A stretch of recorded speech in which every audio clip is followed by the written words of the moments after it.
49ویں رات شہرزاد نے کہا، جب صفیہ کے ہاں لڑکی پیدا ہوئی اور بادشاہ اور شرکان کے ایلچی یہ سن کر واپس چلے گئے کہ اپنے آقاؤں کو صفیہ کی لڑکی کی خبر دیں، تو صفیہ کو کچھ دیر کے بعد دوبارہ حمل کا درد ہونے لگا۔ تو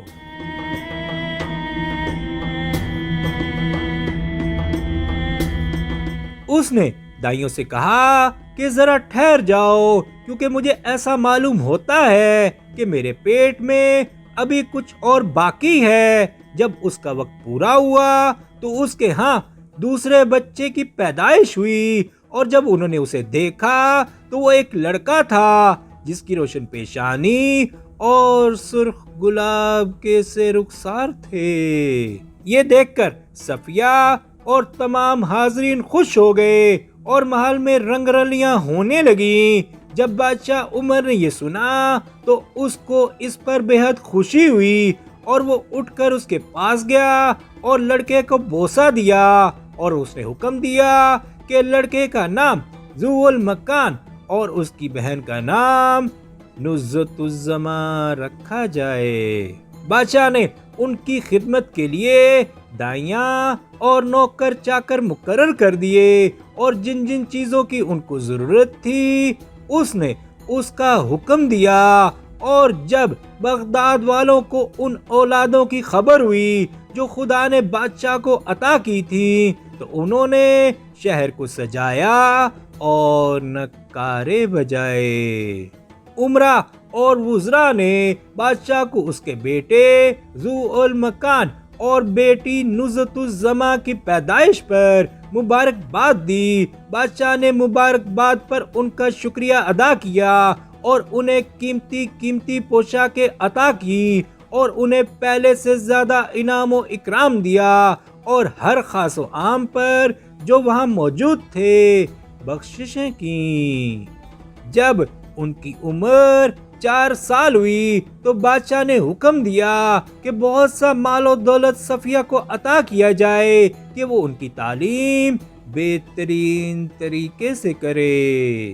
ادھر تو یہ ہو رہا تھا، اور ادھر شہزادہ شرکان کو اس بات کی خبر تک نہ تھی کہ اس کے باپ کے ایک لڑکا پیدا ہوا ہے، بلکہ سوائے نزہت الزماں کے اور کسی اولاد کا علم نہ تھا، اور ذو المکان کی پیدائش قدرت نے اس سے بالکل پوشیدہ رکھی۔ اس دوران وہ بہادروں اور شہ سواروں کی تربیت میں مشغول رہا۔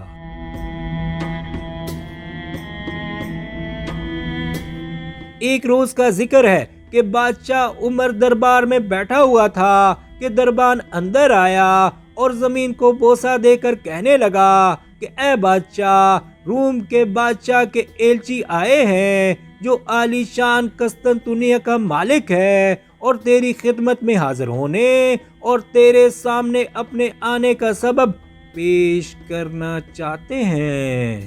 اگر بادشاہ سلامت انہیں اندر آنے کی اجازت دیں تو ہم انہیں اندر لے آئیں، ورنہ کون ہے جو اس کے حکم کو ٹال سکتا ہے؟ یہ سن کر بادشاہ نے ان کو اندر آنے کی اجازت دے دی۔ جب وہ اندر آئے تو بادشاہ نے ان کی مزاج پرسی کی اور ان کے آنے کا سبب دریافت کیا۔ یہ سن کر ایلچیوں نے اس کے آگے زمین کو بوسہ دیا اور کہا کہ اے عظیم الشان بادشاہ اور اے بڑی طاقت والے، سن، جس شخص نے ہمیں تیرے پاس بھیجا ہے وہ افریدون بادشاہ ہے جو یونان کے ملک اور ان عیسائی فوجوں کا مالک ہے جو قسطنطنیہ میں مقیم ہے۔ وہ تیرے گوش گزار کرنا چاہتا ہے کہ وہ آج ایک ظالم اور بے رحم بادشاہ کے مقابلے میں لڑ رہا ہے جو کیسریا کا بادشاہ ہے۔ اس لڑائی کی وجہ یہ ہے کہ پرانے زمانے میں عرب کے ایک بادشاہ کو سکندر کے زمانے کا خزانہ ملا تھا۔ اس خزانے میں بے انتہا مال و دولت تھا جو وہ اپنے ساتھ لے گیا تھا۔ دوسری چیزوں کے علاوہ جو اس کے ہاتھ لگیں 3 گول جواہرات تھے جو کبوتر کے انڈوں کے برابر تھے، وہ کسی خالص سفید جواہرات کی کان سے نکلے تھے جس کی نظیر پائی نہیں جاتی، اور ان میں سے ہر ایک کے اوپر یونانی زبان میں جادو منقش تھا۔ ان میں بڑی خاصیتیں اور فائدے تھے۔ ان میں سے ایک خاصیت یہ تھی کہ اگر ان میں سے ایک کسی بچے کے گلے میں پہنایا جائے تو جب تک وہ اس کے گلے میں رہے گا بچے کو نہ تو کوئی تکلیف پہنچے گی اور نہ وہ روئے گا اور نہ بیمار پڑے گا۔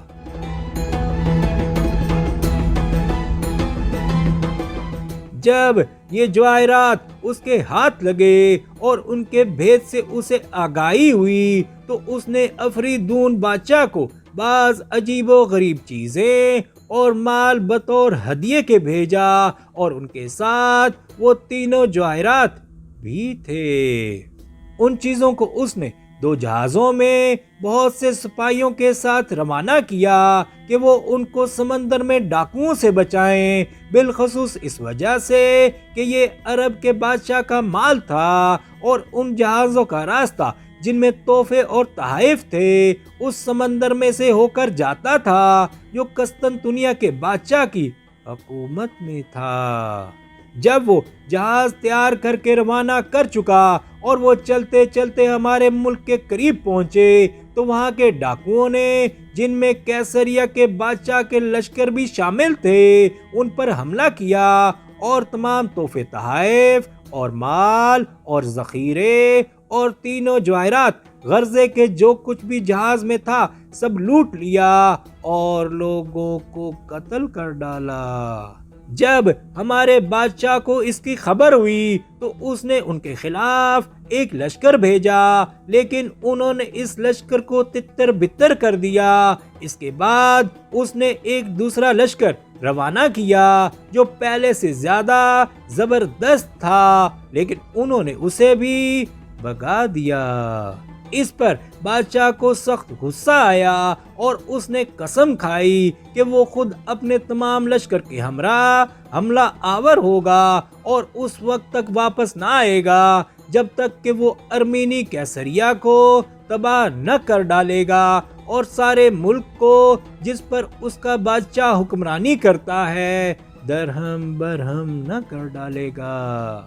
ہمارا مقصد جہاں پناہ بادشاہ عمر بغداد اور خراسان کے فرمانروا کے پاس آنے سے یہ ہے کہ وہ ہماری مدد اپنی فوج سے کرے۔ ہمارے بادشاہ نے ہمارے ساتھ طرح طرح کے ہدیے روانہ کیے ہیں اور اس کی درخواست ہے کہ جہاں پناہ انہیں قبول کر کے اس پر مہربانی فرمائے۔ یہ کہہ کر ایلچیوں نے زمین کو بوسہ دیا۔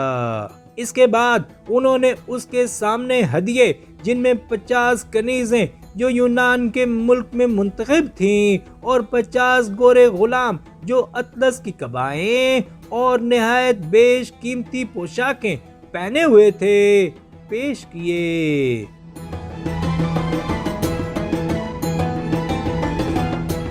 جب بادشاہ نے ان کو دیکھا تو اس نے خوشی کے ساتھ انہیں قبول کیا اور ایلچیوں کو عزت و احترام سے رکھے جانے کا حکم دیا اور اپنے وزیروں کی طرف متوجہ ہو کر ان سے مشورہ کیا کہ اب ہمیں کیا کرنا چاہیے۔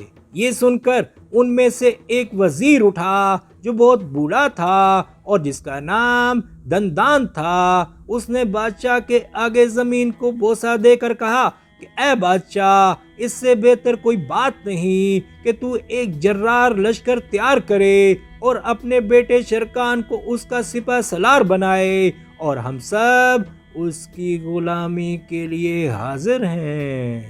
میرے نزدیک یہ رائے 2 وجہوں سے اچھی ہے۔ اول یہ کہ یونان کے بادشاہ نے تجھ سے مدد مانگی ہے اور تیرے لیے ہدیے بھیجے ہیں، اور دوسری وجہ یہ ہے کہ دشمن کی ہمت ہمارے ملک میں آ کر لڑنے کی تو پڑنی نہیں، لہذا اگر تیرا لشکر یونان کے بادشاہ کی حفاظت کرے اور اس کے دشمن کو شکست دے تو یہ فتح تیری طرف منسوب ہوگی۔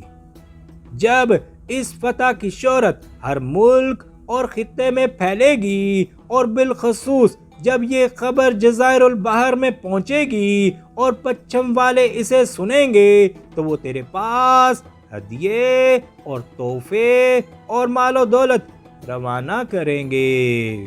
جب بادشاہ نے وزیر کی باتیں سنی تو وہ اسے بہت پسند آئیں اور کہا کہ تجھ جیسے ہی آدمی سے بادشاہوں کو مشورہ لینا چاہیے، اور تجھے فوج کی سپہ سالاری اور میرے بیٹے شرکان کو تیری پیروی کرنی چاہیے۔ یہ کہہ کر بادشاہ نے اپنے بیٹے شرکان کو طلب کیا۔ جب وہ حاضر ہوا تو بادشاہ نے اس سے سارا قصہ بیان کیا اور اس سے کہا کہ جس قدر مال اور سامان کی ضرورت ہے لے کر سفر کی تیاری کر، اور وزیر دندان کی کسی کارروائی میں مخالفت نہ کیجیو۔ یہ کہہ کر اس نے حکم دیا کہ میرے لشکر میں سے 10,000 سوار چن لے جن کے پاس لڑائی کا مکمل سامان ہو اور جو جم کر لڑنے والے اور جنگ کی تکالیف برداشت کرنے والے ہوں۔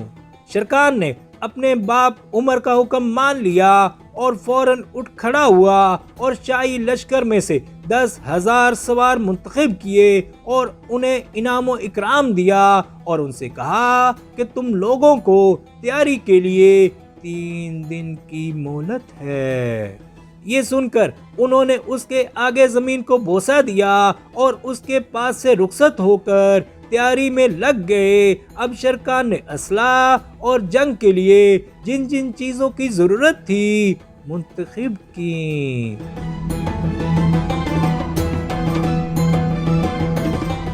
3 روز کے بعد لشکر بغداد سے باہر نکلا اور بادشاہ عمر اپنے بیٹے شرکان سے رخصت ہونے کے لیے آیا۔ شرکان نے اس کے آگے زمین کو بوسہ دیا۔ اب بادشاہ نے وزیر دندان سے کہا کہ میں اپنے لڑکے اور اس کا لشکر تیرے سپرد کرتا ہوں۔ وزیر نے اس کے آگے زمین کو بوسہ دیا اور کہا کہ بصر و چشم۔ اب بادشاہ نے اپنے بیٹے شرکان کو کہا کہ ہر معاملے میں وزیر سے مشورہ کیجیے، اور پھر وہ شہر کو واپس چلا گیا۔